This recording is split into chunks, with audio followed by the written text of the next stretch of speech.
डरावनी कहानी है जहां खूबसूरती के पीछे एक खौफनाक राज छिपा है। जिस्म एक प्यासी हसीना। शहर की भीड़ भाड़ से दूर अरावली की पहाड़ियों के बीच एक आलीशान लेकिन वीरान रिसोर्ट था। नील, जो एक लेखक था, अपनी नई किताब पूरी करने के लिए वहां रुका था।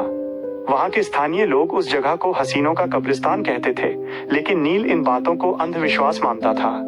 वह रहस्यमयी मुलाकात एक तूफानी रात, जब बिजली कड़क रही थी, नील के कमरे के दरवाजे पर दस्तक हुई।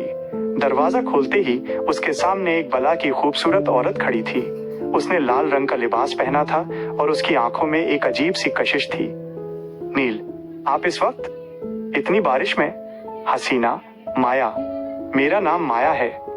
मेरी गाड़ी खराब हो गई है। क्या मुझे थोड़ी देर पनाह मिलेगी? मुझे बहुत प्यास लगी है। नील उसे अंदर ले आया और पानी का गिलास दिया। माया ने पानी को छुआ तक नहीं। वो नील के करीब आने लगी। नील को उसके शरीर से गुलाबों की महक आ रही थी, लेकिन जैसे जैसे वो करीब आई, महक बदल गई।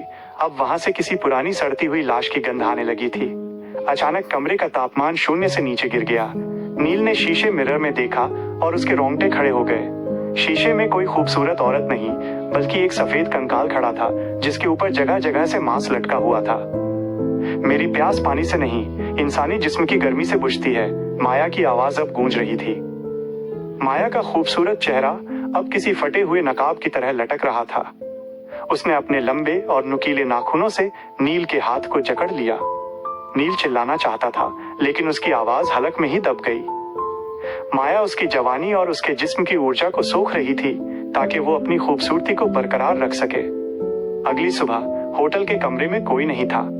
बस मेज पर नील की डायरी खुली थी, जिसका आखिरी पन्ना खून से रंगा था और उस पर लिखा था, खूबसूरती सिर्फ एक पर्दा है, असली प्यास तो रूह की होती है। क्या आप इस कहानी का